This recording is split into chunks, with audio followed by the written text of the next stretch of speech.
tempat duduk. Siap. Hormat gerak. Tegak gerak. Baca bismillah.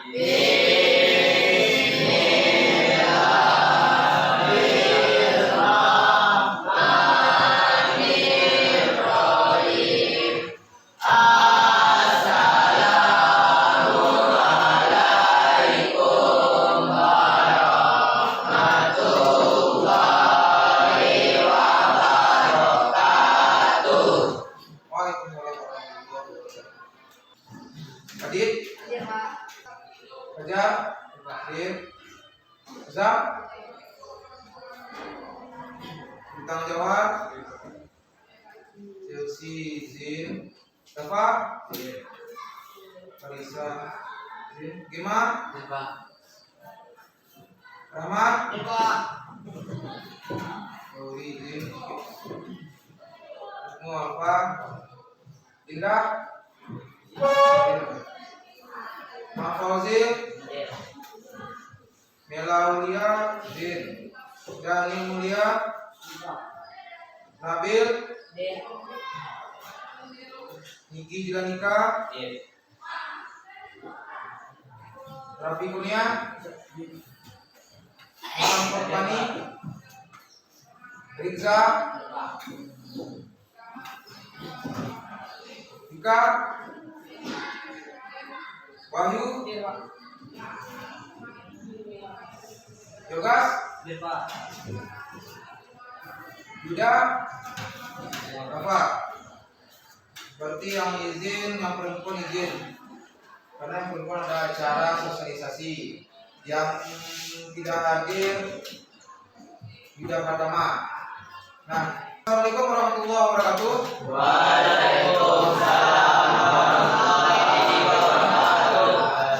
Selamat pagi semuanya.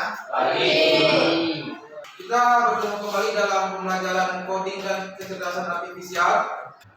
KKA atau coding atau AI ini, atau AI kan?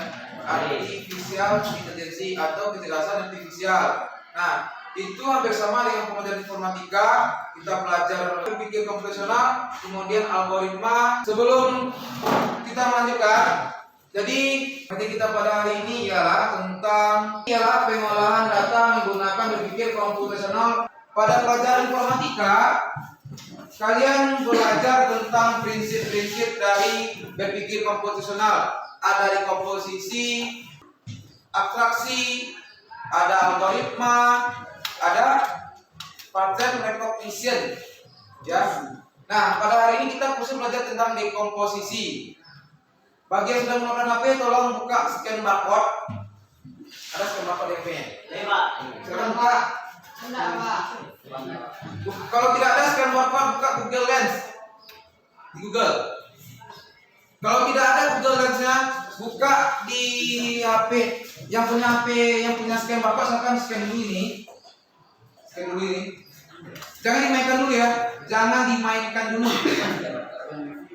Jangan dimainkan dulu. Google Lens.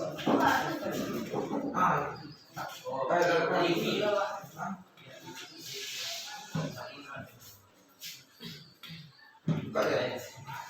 Yang quiz. Ya, quiz. Jangan dimainkan dulu. Ya, jangan dimainkan dulu. Sudah?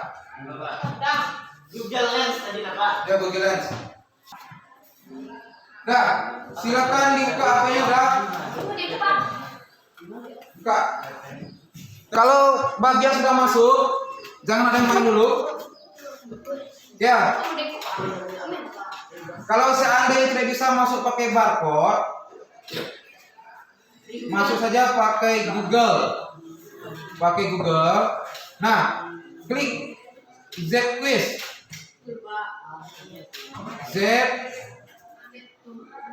Z-Quiz. Ini.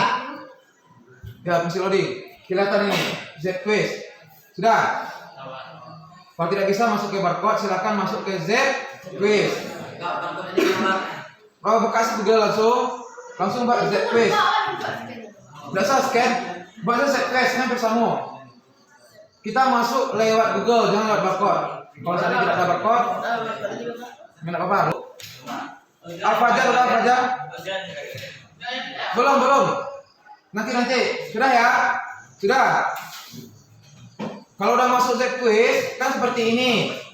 Kalau tampilan HP-nya di sini biasanya di sini tuh ada garis 3, ya kan? Iya, Pak. Nah, klik garis 3 itu. Sudah.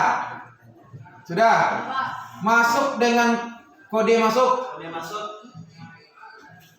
Kok Pak? Tunggu. Udah masuk ke Pak? Ya, kode masuk. Nah, kode masuknya, kodenya 867 146. 146 Pak. Ya, sebentar.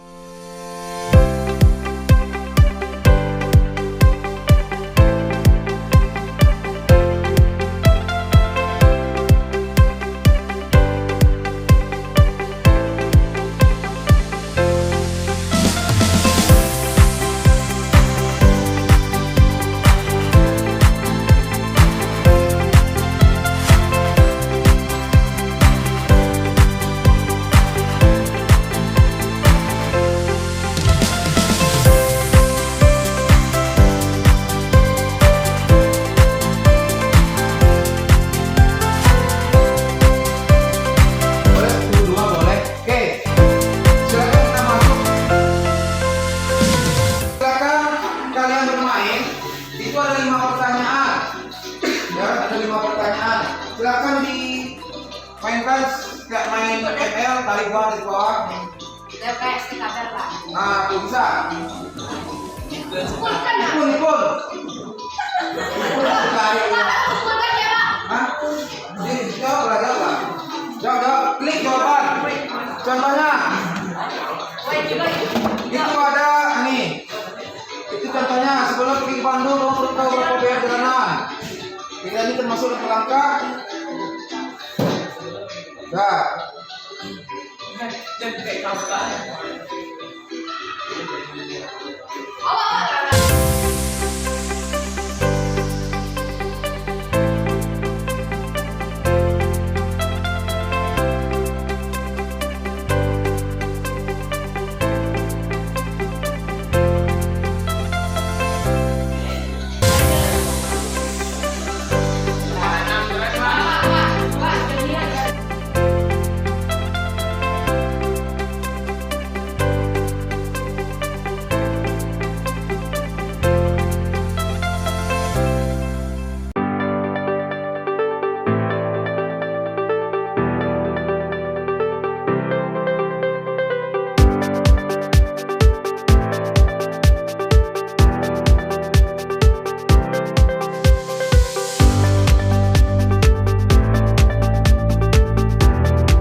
pengetahuan awal kalian dengan berpikir konvensional.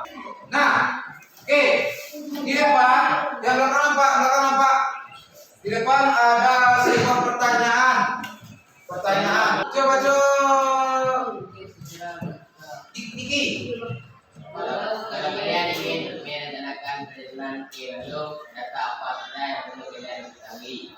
Apa kata penting? Nah, contohnya Niki ingin pergi ke Bandung, kan jauh kan? Ya. Pulau Jawa.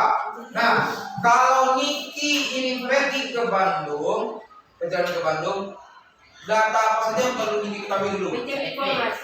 Datanya, Mengetahui jarak.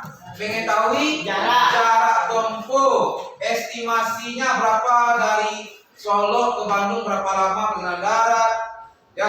Kemudian sampai Bandung, tujuan kita kemana? Ke tempat wisata kah, mau tempat saudara kah? Itu kan ada itu. Nah, kemudian cuacanya lagi bagus atau lagi hujan. Kemudian kondisi perjalanan, apakah macet atau lancar, itu termasuk dari data. Jadi kalau kalian ingin pergi ke tempat sesuatu, contohnya ke Bukit Tinggi, ya, kan kita melewati Danau Singara, ya. Data apa saja yang kita perlukan? Berapa jarak dari sini ke Singara ke Bukit Tinggi? Ada di sekitar 90 kilo, ya.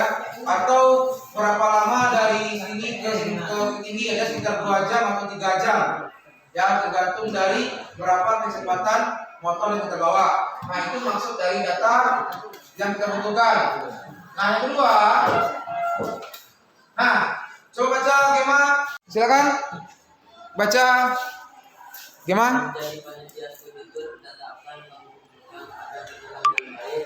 Jika menjadi panitia studitur, data apa yang mengumpulkan agar berjalan dengan baik? Kita tahu. Informasi tentang tempat yang akan dikunjungi. Jarak tempuh, Lokasinya, Pak. lokasi, apa lagi? Sampai di kota. Tempat wisata, kemudian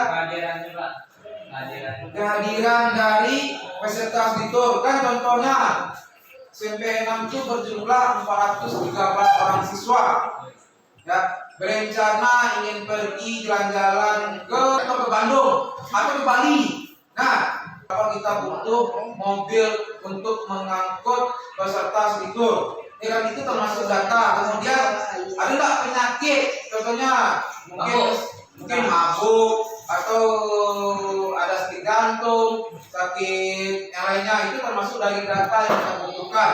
Nah, tahu tujuannya kenapa data ini kita butuhkan?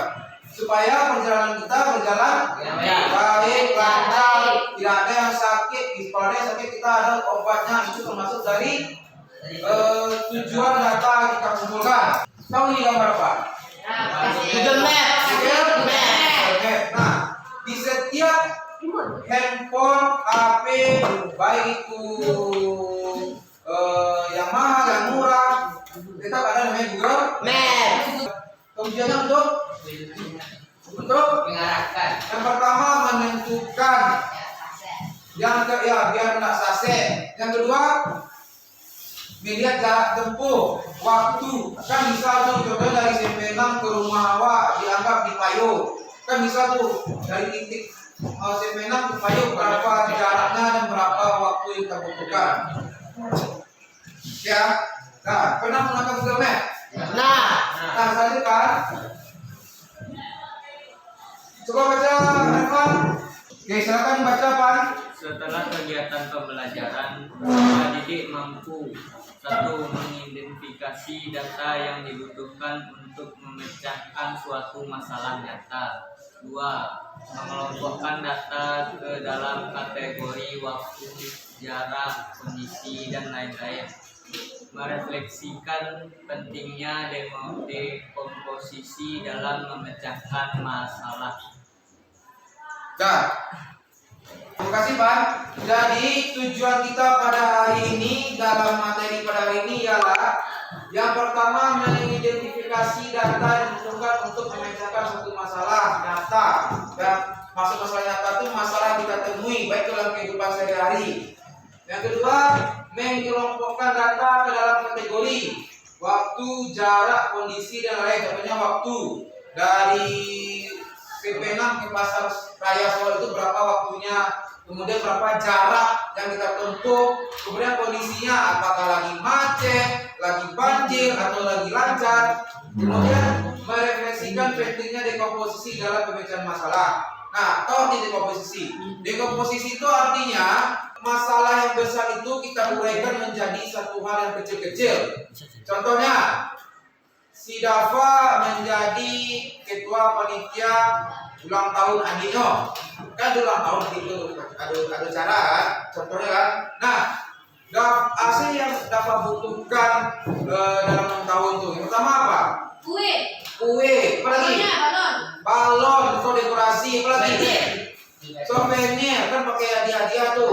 Ada undangan, ada tempat, ada lagu-lagu yang akan dibunyikan. Itu termasuk permainannya itu termasuk dari dekomposisi. Artinya masalah besarnya adalah pesta ulang tahun adik si Dava.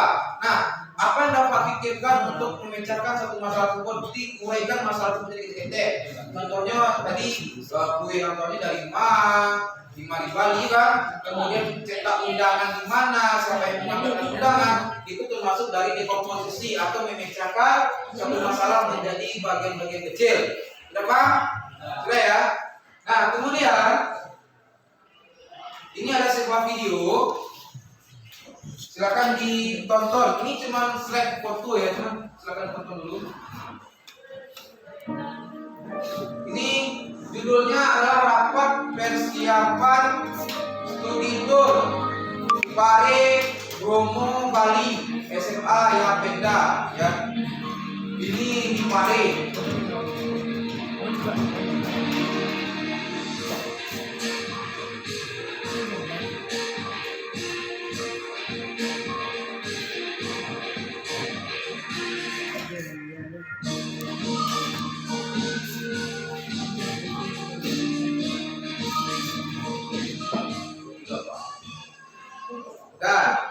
Nah, itu termasuk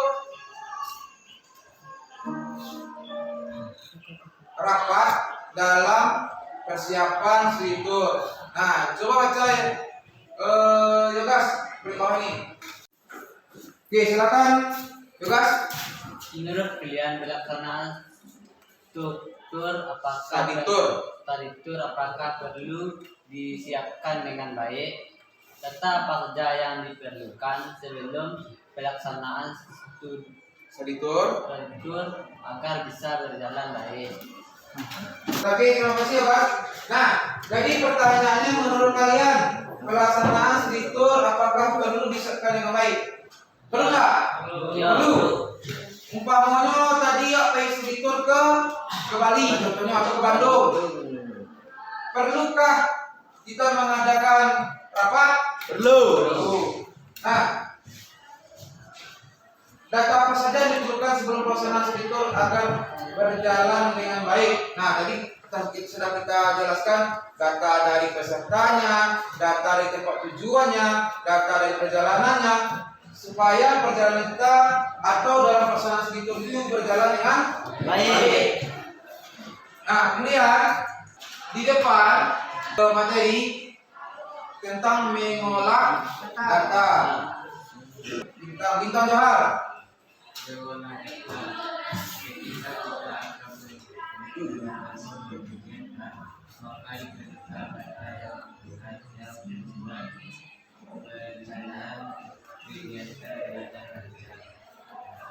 Secara efektif dan efisien. Terima kasih Bintang. Nah, jadi mengolah data. Ketika kita akan merencanakan sebuah kegiatan, maka diperlukan data yang akurat yang membuat perencanaan kita menjadi lancar. Kita udah data apa artinya? Data akurat artinya? Data apa? Data yang pasti. Ya. Contohnya kita ingin pergi ke mana contohnya ya? Ke Singkarak lah, ya. Yang kita butuhkan pertama kali apa? Jaraknya. Cek dulu di Google Map berapa jaraknya. Nah, kemudian mengolah data akan lebih terstruktural jika menggunakan prinsip berpikir komputasional. Dengan menggunakan pendekatan ini kita dapat mengolah data secara efektif dan efisien. Maksudnya secara cepat ya. Memungkinkan kita untuk membuat keputusan lebih baik dan menggali wawasan yang lebih dalam dari data yang ada. Nah sekarang coba kalian buka Google Map. Buka Google Map di HP-nya. Silakan sekarang buka Google Map di HP-nya.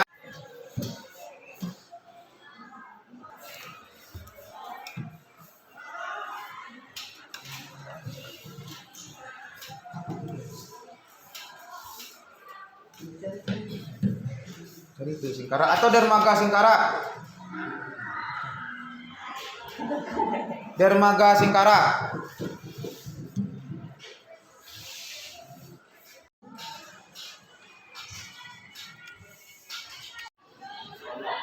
Dari 96 lah, Pak. Nah, berapa kilometer jaraknya? 16 kilometer. 16 kilometer jarak dari Sempenau ke Dermaga. Dermaga Singkara. Nah, berapa estimasi waktu ditempuh? 23 menit. 23 Menit. 3 menit. Nah, itu contoh dari penggunaan Google Map. Itu contoh dari untuk mendapatkan data, ya kan? Nah, secara estimasi kita mengetahui berapa jaraknya, berapa waktunya, dan itu termasuk dari data yang kita butuhkan. Keempat prinsip utama berpikir komputasional. Coba cakap. Yang pertama, dekomposisi. Artinya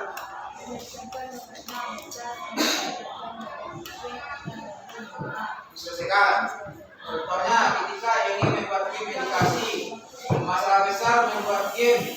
Yang masalah besarnya adalah membuat game. Sama dengan tadi Java membuat pesta ulang tahun. Berarti masalah besarnya adalah pesta ulang tahun. Dipecah menjadi. Nah, kalau ingin membuat sebuah game edukasi, harus kita desain dulu karakternya. Tahu karakter? Karakter itu orang semua kayak avatar. Avatar yang tiba itu termasuk karakter. Nah, kita desain dulu. Kemudian membuat latar atau background. Nah, kan game itu kan ada background tuh. Mau backgroundnya di kelas, di lapangan, atau di perbukitan, atau di pantai, terserah tema gamenya apa. Nah, kemudian kita menentukan aturan permainan. Kalau membuat sebuah game, itu kan ada aturannya kan. Contohnya main ML, ada aturan nggak? Ada. Atau main FF, ada aturan nggak? Ada. Atau main apa lagi? Point blank atau point blank? Baik. PB, itu ada aturan nggak? Ada. Nah, kemudian menulis kode program, maksudnya coding, ya, untuk menentukan instruksinya, contoh kiri, coding apa pun pakai, ya. Kemudian menguji hasil permainan. Sebelum kita lakukan permainan itu kepada orang lain, harus kita uji dulu permainan ini. Dengan itu setiap bagian bisa dikerjakan satu-satu dengan lebih mudah. Nah, contohnya tadi pesta ulang tahun itu termasuk masalah besar. Nah, yang kecilnya apa? Yang pertama contoh tadi. Bukan yang ulang tahun, pesta ulang tahun. Tadi yang pesta ulang tahun kan siapa? Nah, apa yang dibutuhkan oleh Bapak? Yang pertama apa? Menyiapkan kue, kemudian menyiapkan undangan, menyiapkan tempat, menyiapkan game, menyiapkan software atau oleh-oleh yang akan dibawa oleh orang lain, oleh orang tamu kan. Itu termasuk dari contoh dekomposisi, artinya memecah masalah besar menjadi bagian-bagian kecil. Ya. Kemudian yang kedua, pengenalan pola atau pattern recognition, artinya mencari kemiripan atau pola dari masalah yang dihadapi untuk menemukan solusi lebih cepat. Nah, contohnya saat mempelajari jenis hewan, kamu mengenali pola. Yang pertama, hewan yang bertelur umumnya ada unggas atau unggas. Burung, ayam itu termasuk unggas. Dan atau reptil seperti ular, ya, buaya dan lainnya. Nah, kemudian hewan yang menyusui, contohnya mamalia, jerapah, kucing, sapi, kambing, itu termasuk dari hewan yang menyusui. Nah, pola ini membantu mengelompokkan hewan dengan cepat tanpa perlu mempelajari semuanya dari awal. Jadi contohnya kayak unggas dan reptil itu termasuk hewan yang bertelur.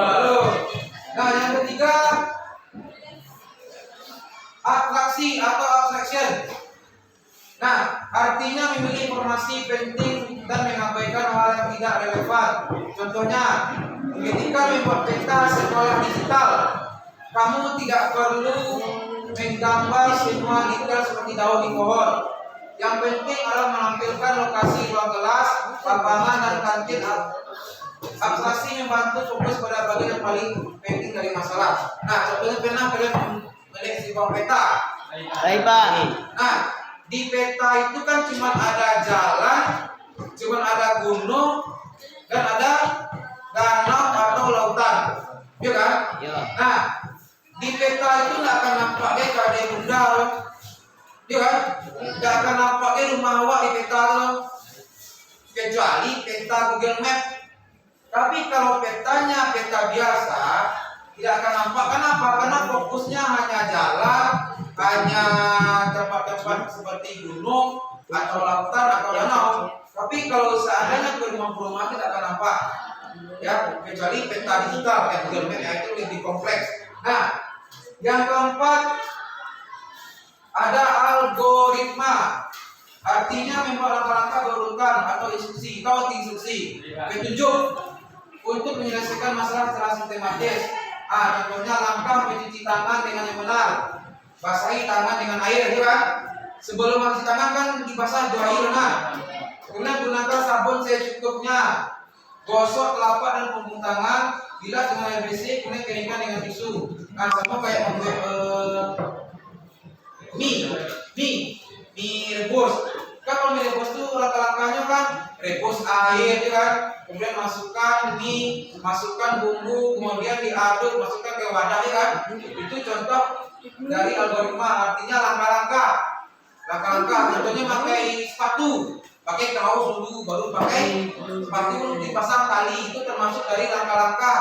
Algoritma itu termasuk berpikir komputasional, ya, karena itu langkah-langkah berurutan. Tidak mungkin kan kalau keringkan tisu itu langsung awak cuci, kan itu terbalik tuh. Soalnya langkah-langkah itu sudah berurut.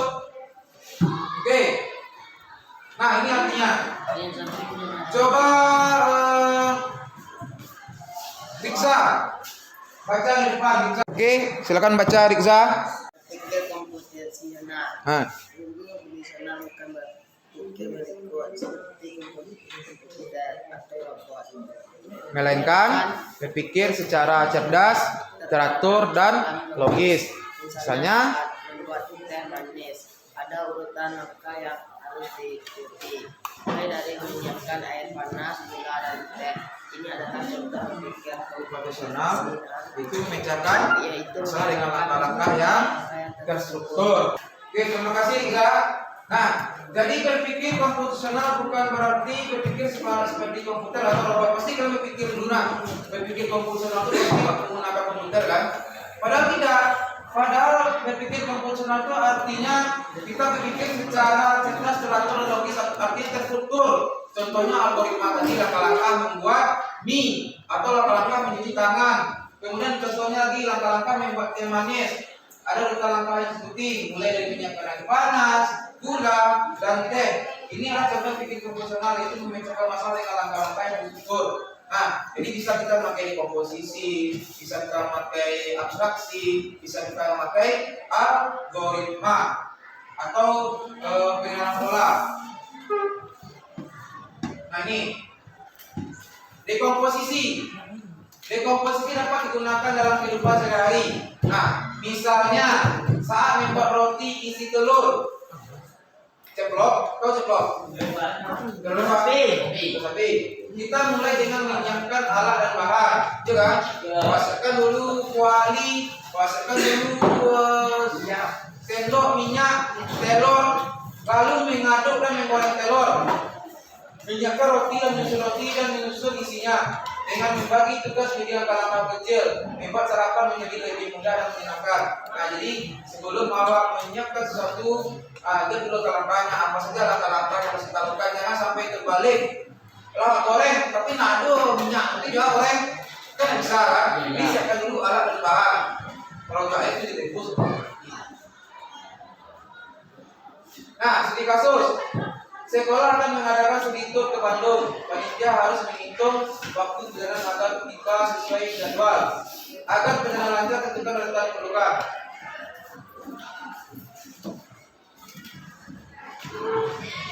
Nah, data yang diperlukan, coba teliti apa data yang diperlukan?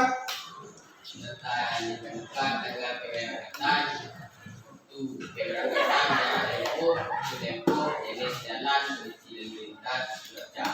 Nah, data yang diperlukan tanggal keberangkatan, waktu, jarak tempuh, jenis jalan, kondisi lintas dan cuaca. Tanggalnya, tanggal kapan kita berangkat, kemudian waktunya atau waktu jam berapa kita kumpul, jam berapa kita mulai perjalanan, kemudian jarak tempuh. Nah, jarak tempuh ini bisa kita tentukan lewat Google Map. Kira waktu tempuh ini bisa ditentukan lewat Google Map juga. Berapa estimasi waktu yang kita butuhkan sampai ke tempat Bandung itu berapa jam, Kak? Nah, kemudian jenis jalan, kemudian kondisi lalu lintas. Kalau kita menggunakan jalan darat, kita lihat dulu apakah macet atau tidak jalan tersebut.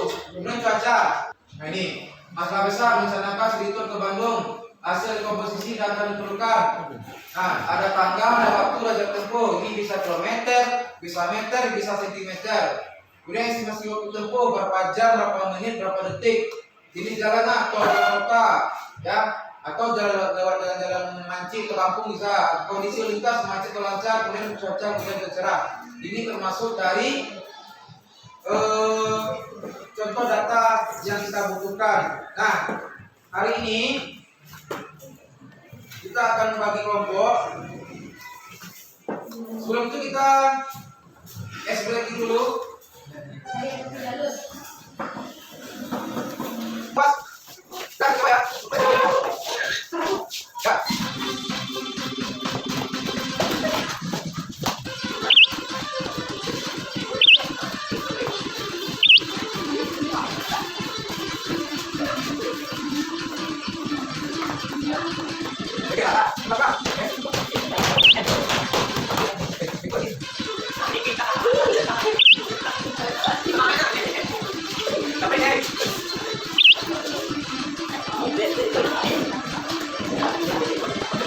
Silakan duduk lagi sama masing-masing.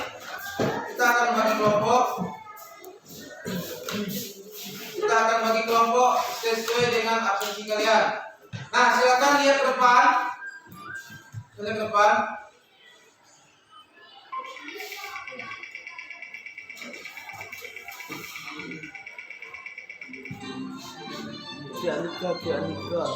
Nah, kelompok 1 ada Gema, ada Fajar, ada Wafa, ada Yoga, kelompok 2 ada Bayu, Azam, Rizza, Bintang, kelompok 3 ada Daniel, Adit, Yuda. Yuda nanti pindahnya nanti dituliskan juga. Kemudian ada Ozil, ada Rika, ada Niki. Nasuha siapa? Di sambung belakang. Nah, ada Raffi, ada Evan, ada Rahman, ada Nabil. Silakan kalian duduk per kelompok sampai cepat-cepat. Ozil. Ya, ini ada LKPD per kelompok, silakan kerjakan per kelompok. Nah, tidak. Ini. Nah, itu ada LKPD per kelompok tentang pengolahan data dengan berpikir komposisional atau dekomposisi. Nah, silakan kalian baca dulu. Silakan berbaca berkelompok dulu berkelompok Wahyu, Azam. Itu tujuannya pertama mengidentifikasi data diperlukan untuk menjalankan perjalanan. 2. Mengelompokkan data dalam kategori yang tematis. Dan 3. Menyajikan data dalam bentuk tabel yang rapi dan mudah dipahami. Yang 4. Menjelaskan pentingnya setiap data bagi keberhasilan perjalanan. Nah, petunjuk penyajiannya akan bisa lihat. Bisa. Bacalah studi kasus yang diberikan guru. Nah, ini kasusnya ya. Ini studi kasusnya ini. Kemudian diskusikan dengan anggota kelompok untuk menguraikan data yang diperlukan. Yang ketiga, susun data yang tabel yang telah disediakan. Yang keempat, lengkapi refleksi kelompok bagian akhir. Yang kelima, presentasikan hasil kerja kelompok kalian di depan kelas. Nah, oke ya.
Lah Pak. Oke.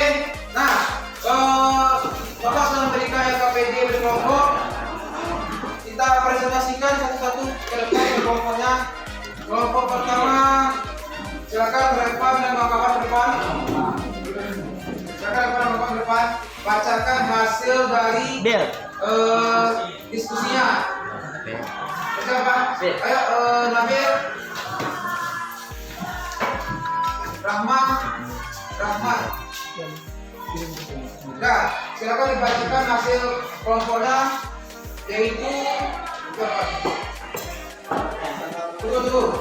Yang dibacakan adalah studi kasus Stritur ke Bandung. Ayo, Bapak.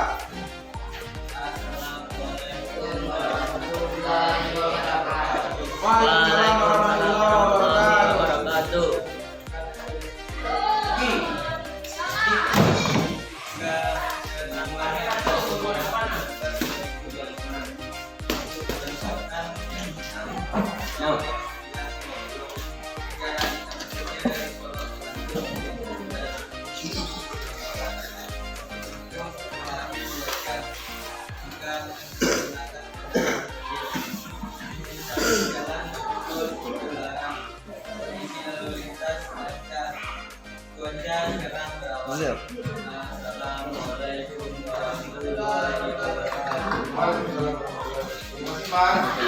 Tadi kelompok Revan sudah menjelaskan data yang ada. Nah, untuk waktunya jam 6.00 sampai jam 9.30. Apakah sama datanya? Sama? Ya. Kemudian untuk jaraknya ada 1000. Berapa jaraknya dari sekolah ke Bandung? 1377 Nah, sama ya. Kemudian waktu tempuhnya ada 1 hari 20 jam. Nah, jalan cuacanya cerah berawan. Ini sama rata semuanya. Nah, terima kasih kelompok sudah tampil semuanya. Nah, ini ada refleksi. Gan. Coba baca Revan. Refleksi, apa dasar terpenting dalam perjalanan? Pertama, waktu perjalanan. Kedua, jarak tempuh perjalanan. Ketiga, apa yang digunakan dalam perjalanan atau kendaraan yang digunakan. Keempat, apakah macet jalan yang dilalui atau tidak. Dah, ayo bintang. Apa akibat jika jalan tidak nikah bisa searah dan tidak dapat pada tujuan. Terima kasih kepada Revan, kepada bintang mereka yang telah menjawab tentang refleksi. Ya. Nah, kesimpulannya, berpikir komputasional adalah cara berpikir yang cerdas, teratur, dan logis untuk menyelesaikan masalah yang rumit. Nah, jadi berpikir komputasional itu artinya kita berpikir secara terstruktur, ya kan? Ya, Pak. Secara logis, secara nyata, ya. Kemudian pemecahan masalah artinya mencari data yang terbaik atau mencari cara terbaik untuk menyelesaikan suatu kesulitan atau tantangan. Jadi kalau ada kesulitan tantangan harus kita pecahkan masalah tersebut ya secara berpikir komputasional. Nah, yang ketiga dekomposisi artinya memecah masalah, mengidentifikasi masalah, data, kemudian solusi adalah solusi yang tepat. Oke, terima kasih. Data yang benar adalah kunci solusi yang tepat. Ya, Pak. Oke, untuk hari ini Bapak cukupkan pembelajaran kita pada hari ini. Kita lanjutkan pada minggu depan. Bapak cukupkan, terima kasih. Assalamualaikum warahmatullahi wabarakatuh. Waalaikumsalam.